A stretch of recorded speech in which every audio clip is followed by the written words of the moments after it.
Sir పిలిచారండి? ఏమండి patients తో మాట్లాడేది ఎలాగైనా మా డాక్టర్ల శ్రమంతా బూడిలో కలుపుతారా? అమ్మమ్మ ఎంత మాట! తమరు ఈ హాస్పిటల్ ఇన్ఛార్జ్ డాక్టర్ ఆనంద్. ఓ doctor Anand, good morning sir. శుభోదయం, సుప్రభాతం. నమస్కారం అండి. రత్నాదేవి ఆమె ఆడబిడ్డకు భార్యను. ఐఎమ్ సారీ, ఆమె ఆడబిడ్డ నా భర్త. ఓహో ఓ ఐఎమ్ సారీ, ఆమె ఆడబిడ్డ నాకేమవుతుంది? భార్య, నా భార్య. అది సరే గాని మీరు ఇంతకు ఆయన్ను బలవంతాన్ని చంపుతారా? నన్ను చావమంటారా చెప్పండి? రాక ఇన్నేళ్ళ ఒక్క కేసు పట్టాపుచ్చున్న తర్వాత ఆ చిన్న మనిషి చంపినా చావంటున్నాడు సార్. చూడండి, మీరు పెద్దవారు కనుక దయదలిచి విడిచిపెడుతున్నాను. దయచేయండి. చూడండి, మీరింత దయగలవారు, నేను బొత్తిగా పని లేకుండా ఉన్నాను. దయచేసి నాకు ఏదైనా ఒక కేసు ఇప్పించండి. అలాగే sir. Sir hello doctor Anand. Hello. మీ రాకతో మళ్ళీ హాస్పిటల్కి వెలుగు వచ్చింది. మీ అభిమానానికి కృతజ్ఞుడు. సూటిగా చూడలేక ఆత్మశాంతి కోసం ఎన్నో చోట్ల వెతికాను. అది ఇక్కడే ఉందని తెలుసుకుని తిరిగి వచ్చేశాను. డాక్టర్ అశోక్ అప్పుడే అన్నారు మళ్ళీ మీరు తప్పకుండా తిరిగి వస్తారని. అలాగే జరిగింది. చాలా సంతోషం. థ్యాంక్స్. మాయా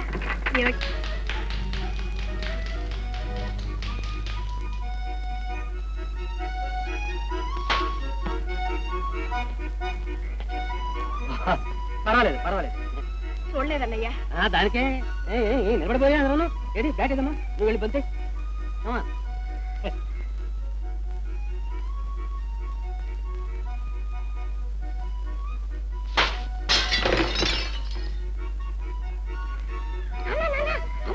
అమ్మలేదు బొమ్మలేదు పోరా.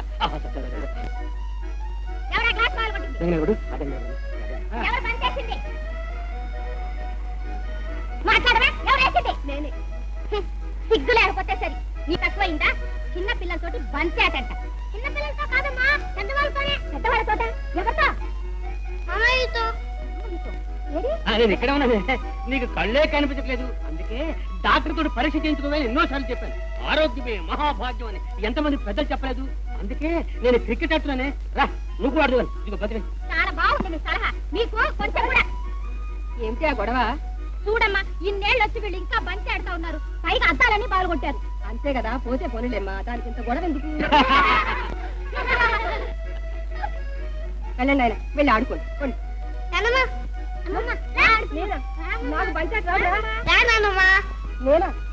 తీసుకోవస్తాయా?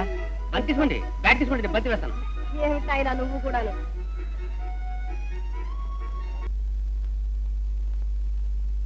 ఇవాళైనా మన జాతకం మారాలంటే ఏ నంబర్ గుర్రం మీద కాయాలి? మొదటిది గఫ్లత్ గన్బోట్, ప్యూరే గఫ్లత్. రెండవది నాచ్ లైలా, ఆడదా. సరే, ఇది మొగ గుర్రాన్ని చూసి కనుక డాన్స్ ప్రారంభించిందంటే మన పని డాన్సే. మూడవది మందమతి, మనకు తగ్గే గుర్రమే.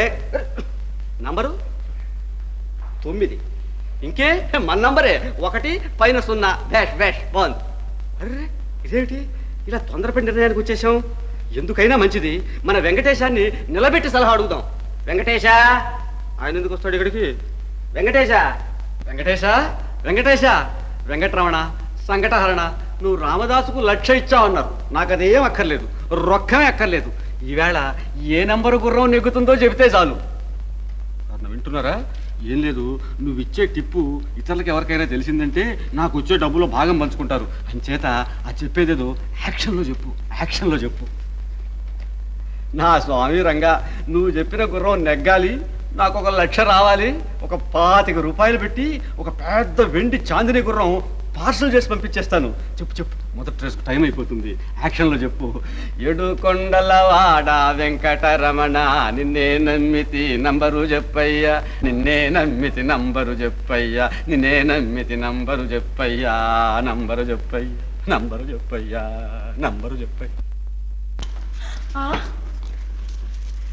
నానా, చెప్పి చెప్పకుండా పాడి చేసే డబ్బు చాలగా. అబ్బా, దేవుడు ఉండి కూడా పగల కొడతావా? కాదమ్మా, దేవుడితో చెప్పే తీసుకున్నా, అది అప్పుగానేలే. నీ గుర్ర పందేయాలు పేకాడుతో ఇల్లు గుల్ల చేస్తున్నావు. చెప్పుకోవడానికి కూడా నాకు సిగ్గుగా ఉంది. సిగ్గుగా ఉంటుంది అను, ఈ ముసల్తనంలో నీ దగ్గర మాట్లాడాలని ఉంది.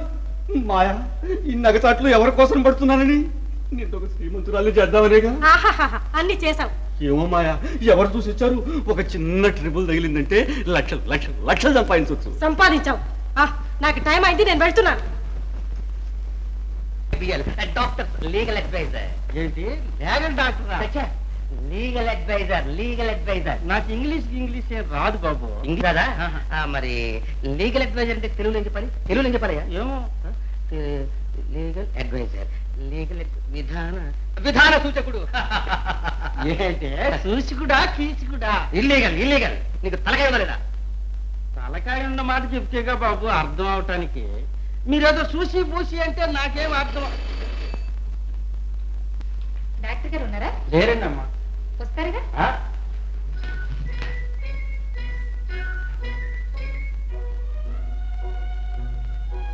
మనం ఎక్కడన్నా కలిసావా?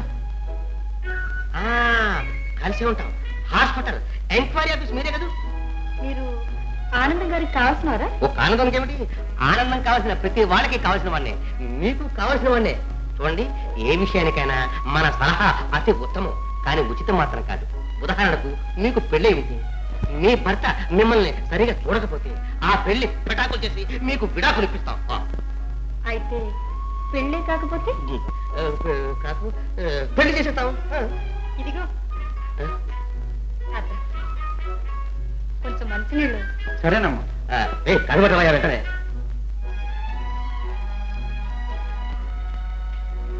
మీ దగ్గర పైకి వెళ్తుంది 50 రూపాయలు ఉందా? కొన్ని 25, 15. చూడండి ఎంత ఉందో. ప్రస్తుతానికి ఇది చాలు. ఏంటిది? ఇది ఇప్పుడు చెప్పండి. డాక్టర్ ఆనంద్ అని మీరు పెళ్లి చేసుకోవాలనుకుంటున్నారు లేదా? మీకెలా తెలుసా? సినిమా, బీచ్, పార్క్, హాస్పిటల్ ఎక్కడ చూసిన కవల కట్టలా చెడతిరిగి అతన్ని అల్లరిపెట్టి నువ్వు అల్లరిపారేకు. ఆహా, మహా గొప్ప సలగా. ప్లీజ్ నాకు అడ్డు రాకండి.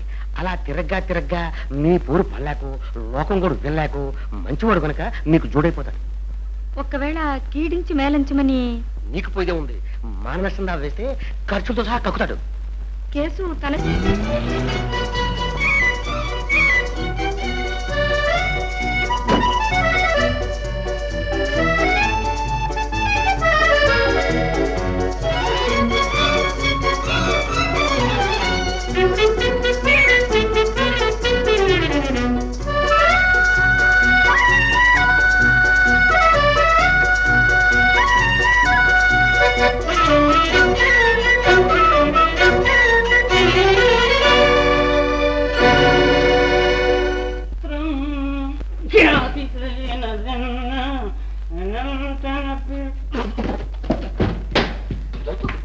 ఏమిటండి గుమస్తా గారు, ఏడి పెద్ద గొడవ చేస్తున్నారు? చూడండి, ఈ పుస్తకాలని శుభ్రంగా దులిపి నీట్గా పేర్చండి. ఇలాగా మీకెందుకు సార్? కొత్త బూటు మెరిసిపోయేటట్టు దగదగా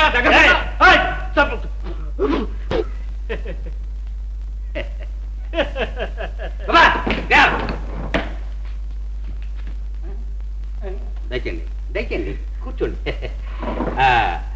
పేరు? అబద్ధాలు. అదేనండి, మా అమ్మాయి మాయ మిమ్మల్ని గురించి చాలా గొప్పగా చెప్పింది. మాయా? ఓహో, అశోక నరసింహం. ఇప్పుడు ఏం కావాలి మీకు? ఏం లేదండి, ఒక దౌర్భాగ్యుడు 1000 రూపాయలు ఇస్తానని చెప్పి ప్రామిసరీ నోట్ రాయించుకొని కానీ కూడా ఇవ్వకుండా ఇప్పుడు కేసు పెడతానని దబాయిస్తున్నాడు. అంతేనా? ఆ కేసు నేను చూసుకుంటానండి, మీకేం భయం లేదు. చెప్తాం ఫీజు.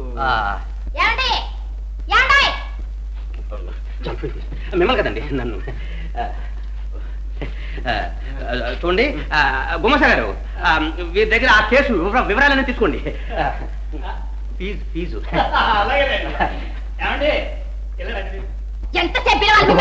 ఎందుకు ఎలా కలుస్తావు?